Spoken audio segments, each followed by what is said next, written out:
अच्छी सी बरसात को फील करता हूँ। बरसात में नहाना तो शायद सभी को ही अच्छा लगता है, बहुत अच्छा लगता है। और जब आप वेट करते हो बरसात का और हल्की हल्की छींटे जब आपकी बॉडी पे पड़ते हैं, it's a very very enjoyable experience.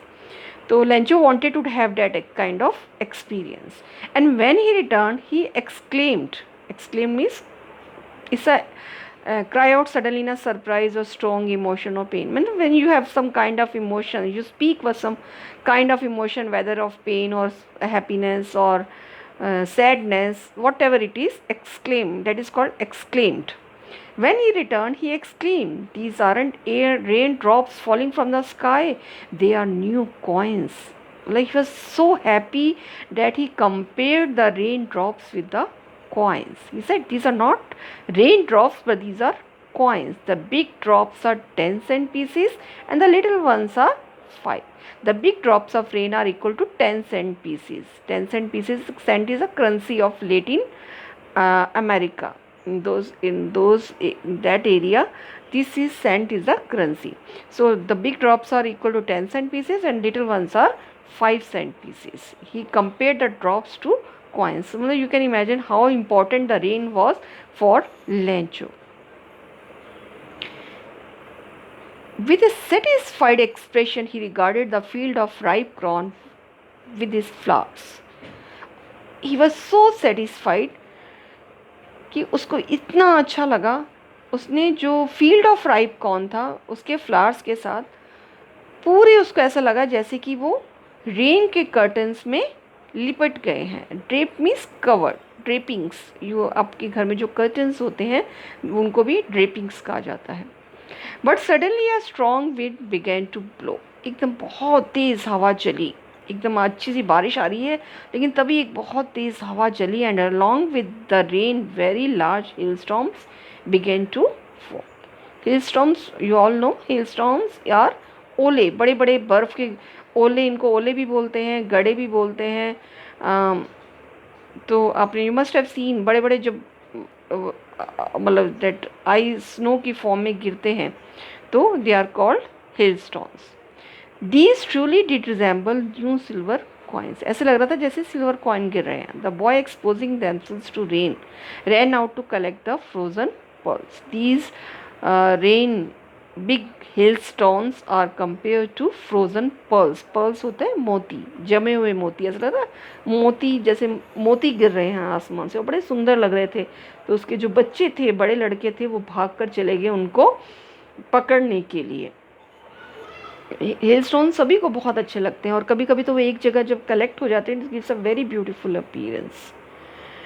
बच्चों को बहुत अच्छे लग रहे थे, उनके बच्चों को, ये हिल स्टोन्स।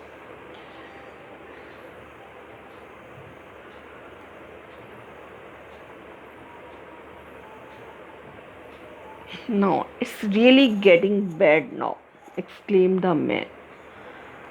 अब जब हेल स्टोन्स बहुत ज़्यादा गिरे तो उसको, लेंचो को बुरा लगा कि ये तो मेरी फसलों को ख़राब कर देंगे। I hope it passes quickly. काश ये जल्दी से निकल जाए। It did not pass quickly, but वो हेल स्टोन्स गिरते ही रहे। For an hour the hell rain on the house, the garden, the hill side. 1 घंटे तक वो बारिश घर पर, गार्डन पर और पहाड़ों पर गिरती रही। The cornfield on the whole valley, और उन खेतों पर, कॉर्नफील्ड्स पर, मक्के के खेत। The field was white as if covered with salt. पूरा जब हिलस्टोन से जो खेत थे वो जब कवर हो गए, वाइट कलर हो गया उनका, तो ऐसे लग रहा था जैसे वो सॉल्ट से कवर हो गए हैं। Not a leaf remain on the trees. एक भी पत्ता नहीं बचा, सारे पत्ते गिर गए। The corn was totally destroyed. अब लेंचो की जो फसल थी कॉर्न्स की, टोटली ख़त्म हो गई। The flowers were gone from the plants. पूरे फ्लावर्स वहाँ से चले गए। Lencho soul was filled with sadness. Lencho की आत्मा बहुत दुखी हुई। When the storm had passed, जब ये तूफान चला गया, he stood in the middle of the field and said to his sons. वो अपने खेतों के बीच में आके खड़ा हो गया और उसने अपने बेटों से कहा, a plague of locust would have left more than this. एक लॉकेस्ट, यू नो, टिड्डी बोलते हैं इसको। अभी तो इंडिया में बहुत सारा टिड्डी दल आया हुआ है। उसने कहा इससे ज़्यादा फसल तो लोकस्ट भी छोड़ जाते हैं। लोकस्ट होते हैं ये पूरी फसलों को चाट जाते हैं, they are very harmful for the crops. तो उसने कहा सारी मेरी फसल ख़त्म हो गई और इतनी तो कम से कम जो लोकस्ट थे वो भी छोड़ जाते।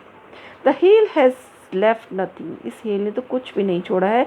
This year we will have no corn, मुझे लगता है इस बार कोई भी कॉर्न हमारे लिए नहीं बचेगी। That night was a corn sorrowful one, बहुत उदास रात थी क्योंकि जितनी उम्मीदें थी उसको कि इस साल बहुत अच्छी फसल हुई है और बरसात होगी तो और भी उनको अच्छा लगेगा, बट सारा उनकी जो उम्मीदें थी उस पर पानी फिर गया।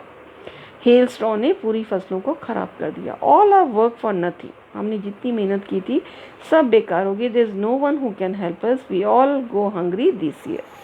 अब कोई ऐसा नहीं है जो उनकी हेल्प कर दे, इस साल तो उसे लगता है कि भूखे ही मरना पड़ेगा।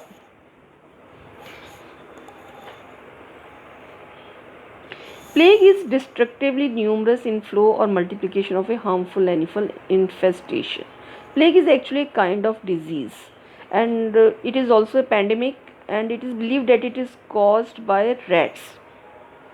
Locusts are insects which fly in big groups and destroy crops. You know very well these days, these are very common in India. But in the hearts of all who lived in that solitary house in the middle of the valley, there was a single hope, help from the God. You know, when we don't have any way to come out of our problems, we always seek the help of God. So was the case of Lencho. He thought that now God is the only one who can help me. And everybody felt, all members of the family, they felt that now if they seek the help of the God, they take the help of the God, He will definitely help them. Don't be so upset, even though this seems like a total loss. Remember, no one dies of hunger.